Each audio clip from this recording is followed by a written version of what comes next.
I first saw this video in my middle school computer lab. I was blown away by the spirit of the thing. The blurred line between Salty Sailor and Grizzled Roadie was hilarious in its own right, but the Viking rock-off was gorgeous. The final confrontation turned it up to 11. Everyone banded together to defeat their adversaries.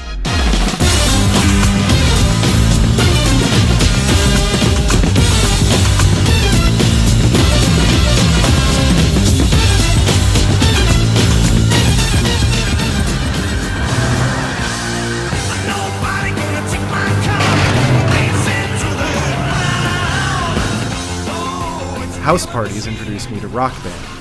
That intro at the beginning of Rock Band 2 delivered the emotion that I wanted, but at the time I didn't know for what.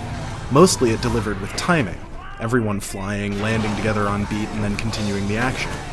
That kind of synchronized play was incredible, and when multiple people had meter all at once, getting that multi-person bonus felt awesome.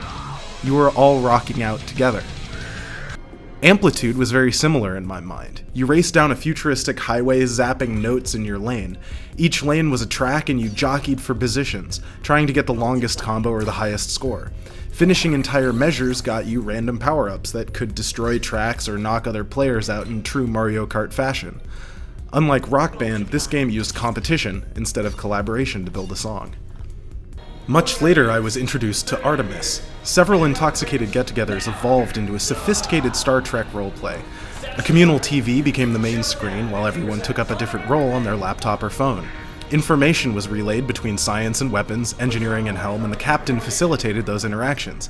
We even sent our engineer into another room with a Skype call open for maximum authenticity. Hi guys, listen, they're telling me the generators won't take it. The ship is breaking apart and all that. Just FYI. Our early sessions as a crew inevitably sounded like Galaxy Quest, but as we learned to work together, we sounded more like a Federation vessel. That experience of coordination, communication, and skillful, unified execution made me feel like a rock star. But there was a greater idea haunting me, and it had to do with tropes.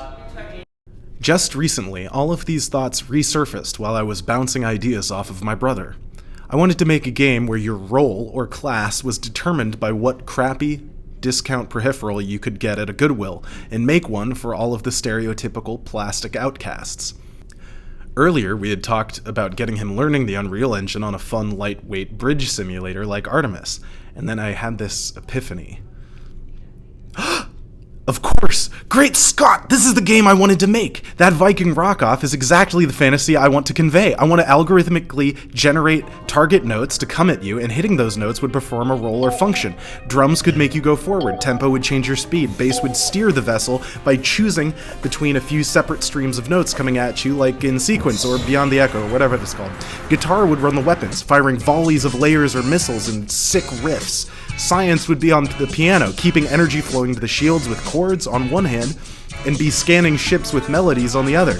Scans would reveal which keys their shields were weak to, and open them up to attack. Long-range scans require quiet, and would provide quiet refrains in the song of the gameplay.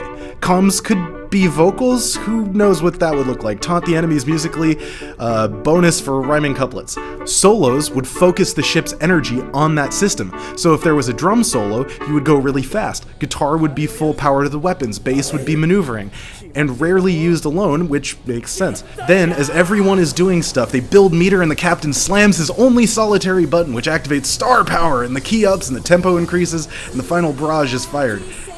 It would totally be like that scene in the last Star Trek movie. Let's make some noise.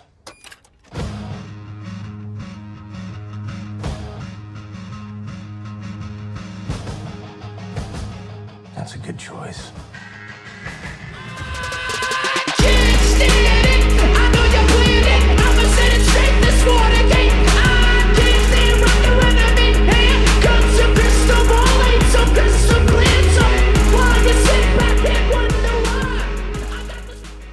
Hey there, everybody. Thanks for watching. I really appreciate it. I want to give a shout out to NP Complete for his awesome trap remix of Sabotage by the Beastie Boys. I also wanted to say thank you for the Eugene Mindworks YouTube studio. I get to make this for free because I'm working for them, so that's super great.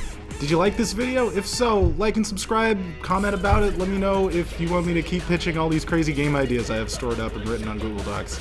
I have a lot of them. I have a lot.